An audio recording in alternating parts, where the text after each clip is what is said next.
soy Natalia Arjona y bueno, que soy rondeña de nacimiento, me he criado en Fuengirola y desde el año 2015 ejerzo como maestra funcionaria en un colegio allí en Fuengirola, soy especialista de música y mi relación con el estudio de la lengua, digamos que ha sido una constante a lo largo de mi vida. Yo soy diplomada en Magisterio de Lengua Extranjera y actualmente compagino mi labor como maestra estudiando también el grado en Traducción e Interpretación en la Universidad de Málaga.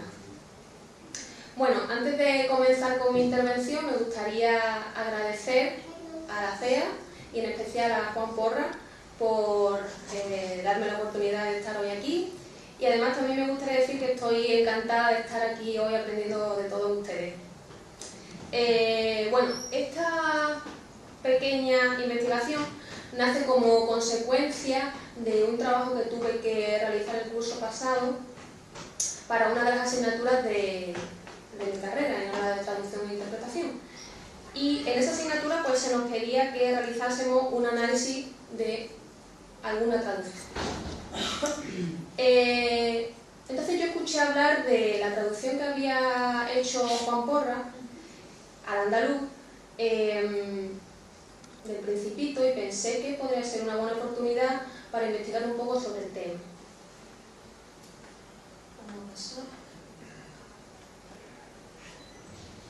Lo cierto es que el lugar que ocupa el andaluz en mi carrera, por ejemplo, en traducción e interpretación o en otras como pueden ser filología hispánica, es prácticamente nulo.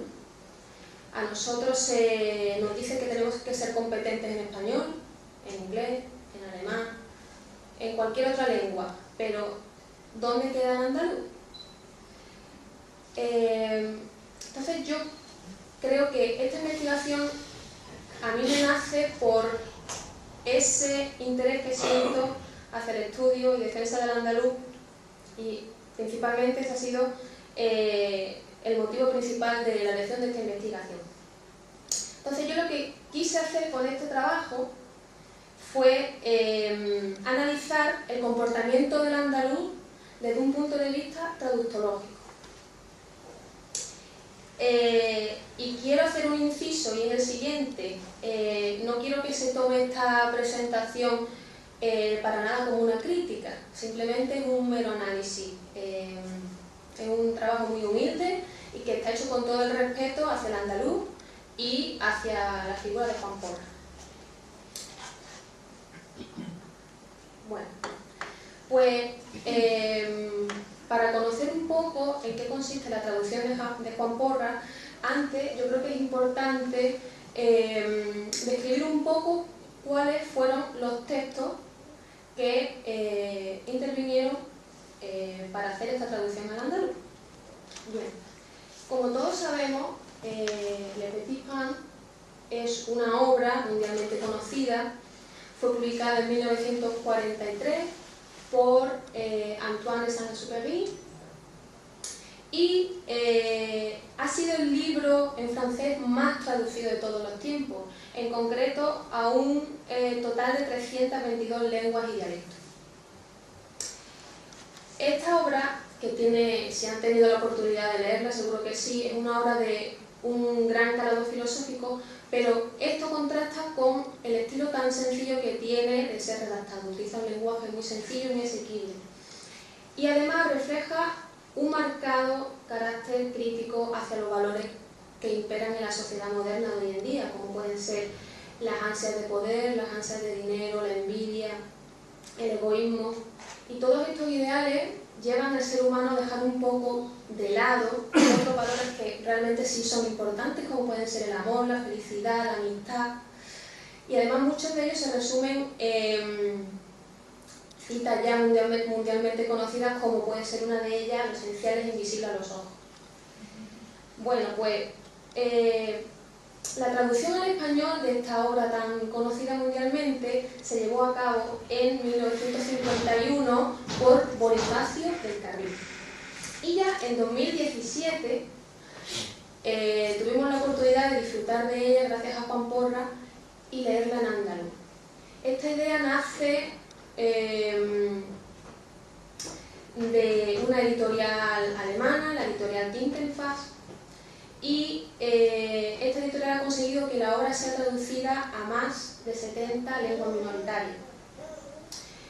Para la traducción de esta obra del Principito al andaluz, Juan Porras se valió de sus propias normas ortográficas, las cuales toman como referencia la modalidad, la variedad malagueña de la zona de la Gran Vía, que es de donde él procede. Yo creo que son dos básicamente los propósitos que él, si no, que luego él lo explique, si no es así, pero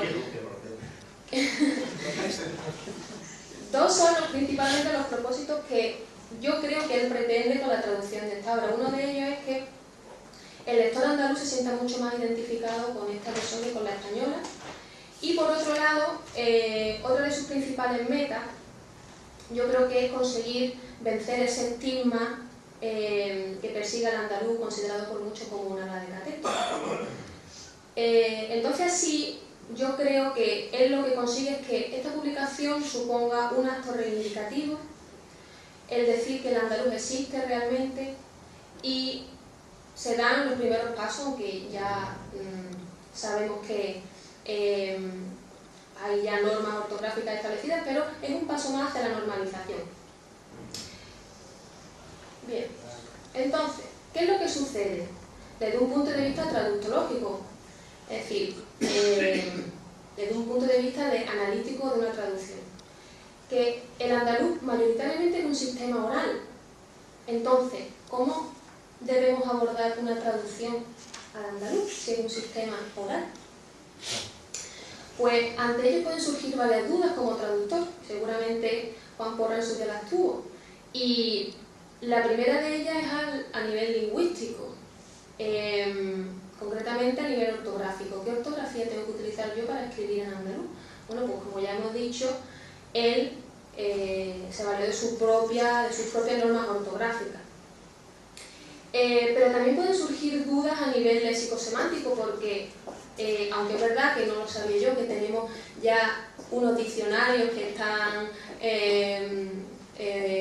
poco a poco formándose, yo creo que recursos bibliográficos, glosarios, diccionarios monolingües, bilingües, que relacionan el andaluz con otras lenguas, con el español, con el inglés, hay poco. Entonces, contamos con pocos recursos bibliográficos realmente para sustentar una traducción.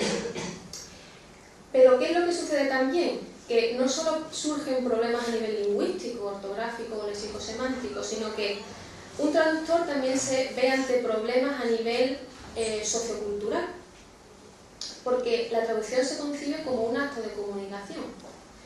Entonces, en este sentido, el traductor no solo tiene que verse como la figura de emisor, sino que también tiene que preguntarse sobre cuáles van a ser sus receptores, quiénes van a ser sus lectores, cómo van a acoger la obra, qué expectación va a generar.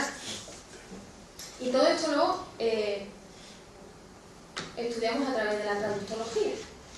La traductología, como bien dije antes, es una ciencia que se estudia, una disciplina que estudia el análisis de las traducciones, y es una disciplina bastante moderna. Surgió en los años 50, no tiene mucho recorrido, y son distintos los enfoques que podemos abordar a la hora de analizar una traducción.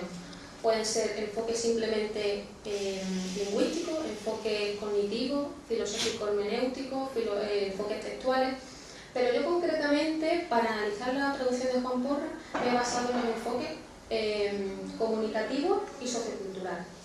Dentro de los enfoques socioculturales y comunicativos, cobra mucha importancia el papel de la sociolingüística, ya que relaciona no solo los elementos lingüísticos, sino que los relaciona con aspectos sociales.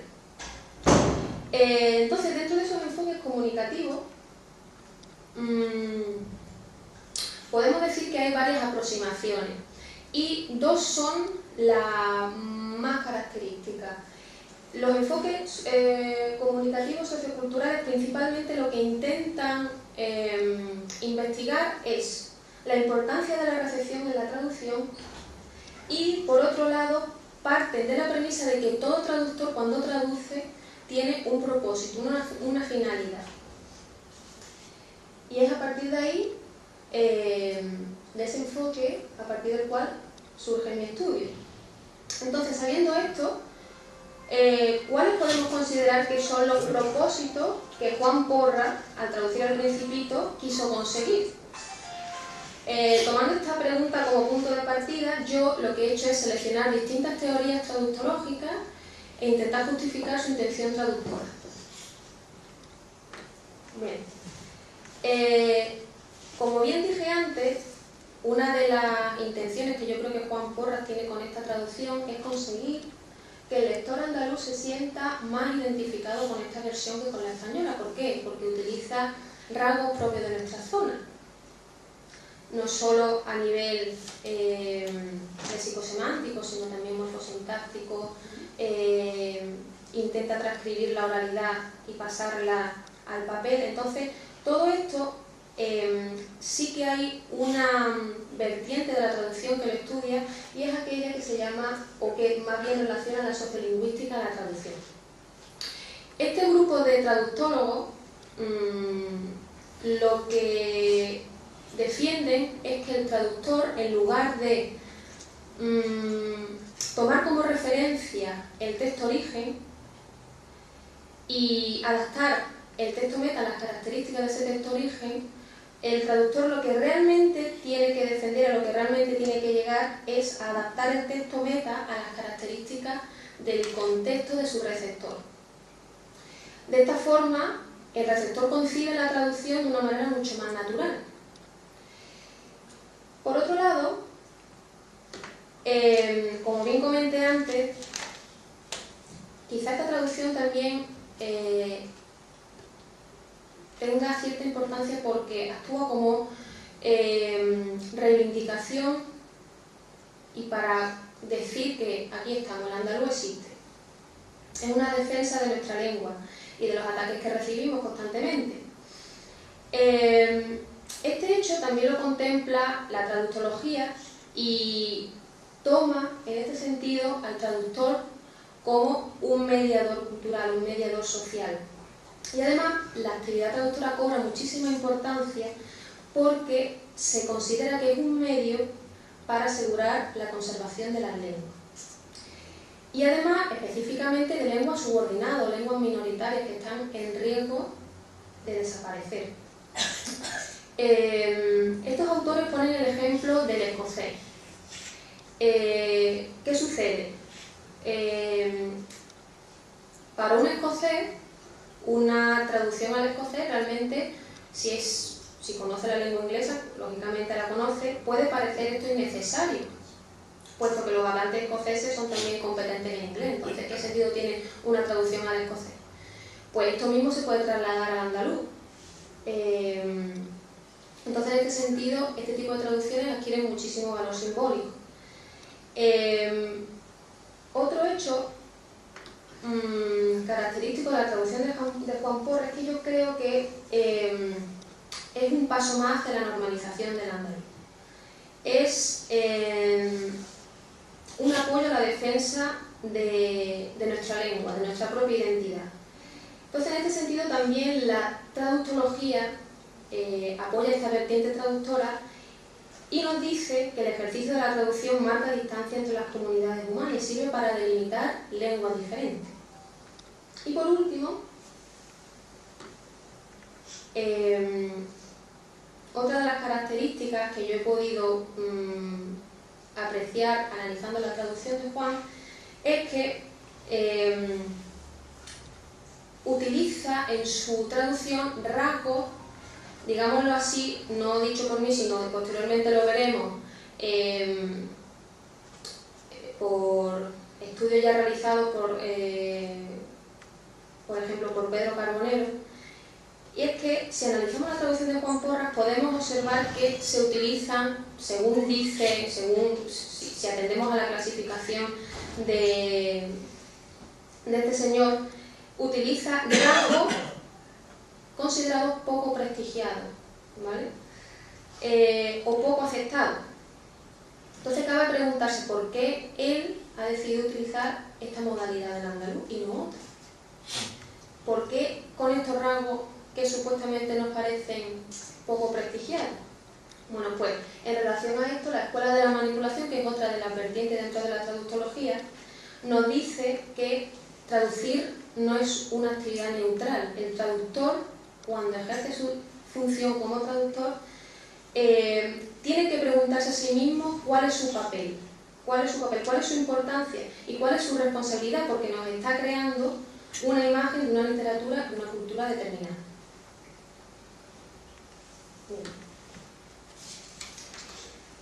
Antes de proceder al análisis de la traducción, comentar brevemente que Juan Porras se basó en 5 fuentes.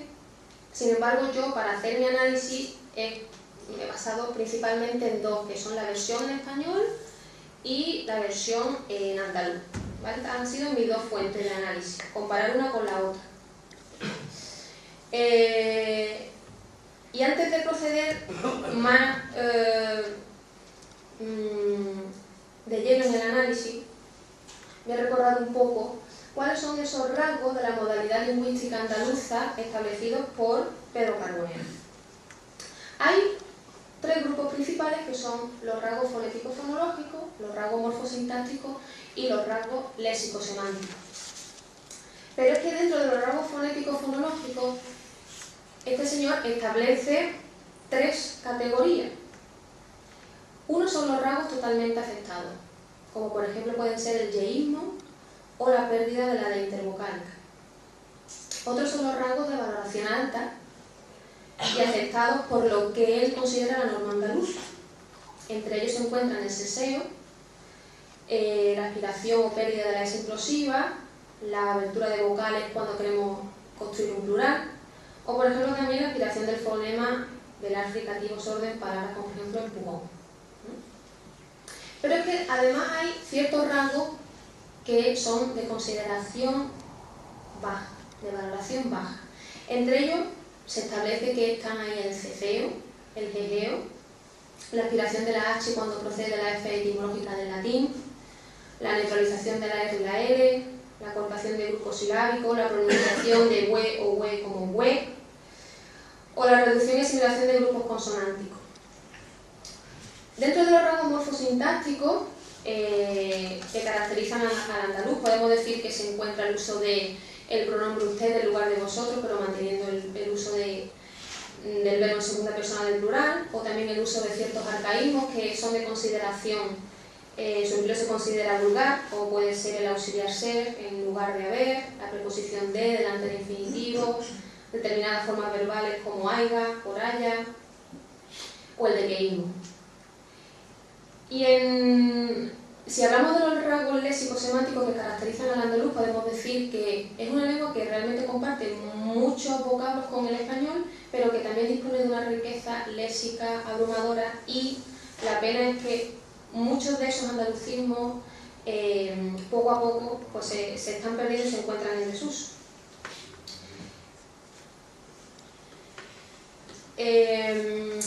Antes de pasar a comparar la versión española y la andaluza, si me lo permitís, voy a leer uno de los capítulos, que es el capítulo 21, en el que encontramos al Principito con el zorro y se describe uno de los valores imperantes en el libro, que es el valor de la mitad. Y dice así: entonces fue cuando se le apareció el zorro. Buenos días, dijo el zorro. Buenos días, le contestó muy respetuoso el Principito, que se dio la vuelta pero no había nada. Estoy aquí, dijo la voz, el de bajo manzano. ¿Tú quién eres?, dijo el Principito. Eres muy bonito. Yo soy un zorro, dijo el zorro. Vente a jugar conmigo, le propuso el Principito. Estoy muy triste, muy triste. No puedo jugar contigo, dijo el zorro. No estoy domesticado. Ah, perdona, dijo el Principito. Pero después de un pensadero añadió: ¿qué es lo que significa domesticar? Tú no eres de aquí, le dijo el zorro. ¿Qué es lo que estás buscando? Ando en busca a los hombres, le dijo el Principito. ¿Qué es lo que significa domesticar? Los hombres, dijo el zorro, tienen escopetas y hacen cacerías. Estoy muy harto ya. También crían gallinas. Nada más que le interesa eso. ¿Andas tú en busca de gallinas? No, dijo el Principito. Estoy buscando amigos. ¿Qué es lo que significa domesticar? Es un argaigo que está ya muy olvidado, le dijo el zorro. Significa crear un tera. ¿Crear un tera? Eso es, dijo el zorro. Tú todavía para mí no eres más nada que un zagalillo parejo a 100.000 zagalillos. Y no te necesito para nada. Ni yo tampoco te hago falta a ti. Para ti no soy más nada que un zorro parejo a 100.000 zorros. Pero si tú me domesticas, entonces nos necesitaremos el uno al otro. Tú vas a ser para mí único en el mundo. Yo voy a ser para ti único en el mundo. Bueno, escuchándola y leyendo la traducción de Juan, yo he resumido cuáles son esos rasgos fonéticos fonológicos de los que él hace uso. Entre ellos, por resumir, tendremos la unificación del triftongo en diftongo, la pérdida de la intervocálica, la aspiración de la F inicial, la aspiración del H procedente de F etimológica del latín, la neutralización de R y L, el cambio consonántico de N por R, cambio de vocales, pronunciación de hue o hue como hue, acortación de grupo silábico, supresión de sílabas. Y en el aspecto léxico-morfosintáctico, brevemente podemos decir que se añaden pronombres, que también se añaden preposiciones, o también que quizás se adapta a la variedad de tópica andaluza mediante construcciones gramaticales y léxicos propios de la zona. Entonces, una vez sabiendo todo esto, ¿qué es lo que sucede? Y esto vuelvo a repetir que es un simple análisis, no es para nada, no quiero que se tome como crítica ni mucho menos, simplemente yo me he dedicado a analizar la traducción y a extraer ciertos resultados. De esos datos extraídos, podemos decir que el traductor, según esa clasificación hecha por Pedro Carbonero, ha optado por emplear en su traducción una gran cantidad de rasgos lingüísticos que se consideran poco prestigiados, o que nos dicen que son poco prestigiados, y que no son acordes a esa norma andaluza que la forman los rasgos de valoración alta o los que son totalmente aceptados. Entonces, ¿qué consecuencias tiene esto para el lector que afronta esta lectura? Pues hay varias consecuencias. En primer lugar, Juan Porras nos dice en sus normas ortográficas que su ortografía está pensada para los dialectos centrales andaluces. ¿Y estos cuáles son? Pues son los que no distinguen el sonido S de la C o de la Z. Y especialmente para hablantes ceceantes. ¿Por qué? Porque es un rasgo mucho más reprimido que el seseo. Entonces lo que sucede es que actualmente, según estudios realizados, existe una tendencia que sí distingue esos fonemas, la S, la C, la Z, y sobre todo en las generaciones jóvenes. ¿Por qué? Porque nos vemos muy influenciados por los medios de comunicación o por el trasiego de información fácil entre unas zonas y otras de la península. Entonces puede ser por eso, porque ciertos lectores no se sienten identificados con esta lectura. Y esto también casa con la idea de otras investigaciones que se están haciendo por parte de, por ejemplo, el catedrático de la Universidad de Málaga, Juan Andrés Villena Consoda, o otra profesora de la Universidad de Málaga de Lingüística, Matilde Vida Castro. Y es que ellos, según investigaciones que han hecho, han encontrado que esa realización de la que hablábamos antes, de la inclinación hacia la solución distinguidora entre esos fonemas, nos lleva hacia una tendencia cada vez más frecuente en el territorio andaluz, y es lo que se llama la variedad intermedia. Esa variedad intermedia es la mezcla de la variedad de prestigio andaluza, de la que estábamos hablando antes, y de la variedad estándar del español.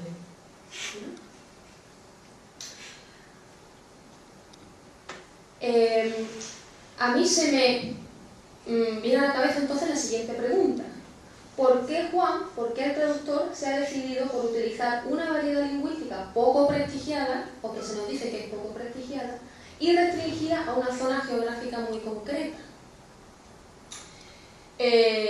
Si realmente existen unos rasgos concordantes con una norma de prestigio y empleada por una gran mayoría de hablantes andaluces, entonces ¿por qué Juan se ha decantado por utilizar otra variedad y no la más empleada?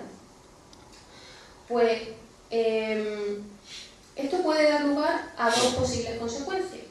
En primer lugar, puede haber consecuencias negativas si lo analizamos desde el punto de vista traductológico. Y es que su traducción, como utiliza unas normas ortográficas que están muy acordes a la zona de donde él es, realmente está limitando la aceptación de la obra, porque solamente un porcentaje pequeño de la población andaluza realmente se sentiría identificada con esa traducción. Y además, a causa de este hecho, podría incluso generar cierto rechazo. Pero a mí me gusta más pensar en esto, y es que debido a esa pérdida de identidad que nos caracteriza hoy en día, que caracteriza al andaluz de hoy, yo creo que Juan, sino que luego me corrija, seguramente me estoy equivocando en todo lo que estoy diciendo, yo creo que esa falta de identidad que caracteriza al andaluz actual es lo que ha motivado a Juan a elegir esta opción traductora, porque es una forma de dar visibilidad a muchos usos que se están perdiendo.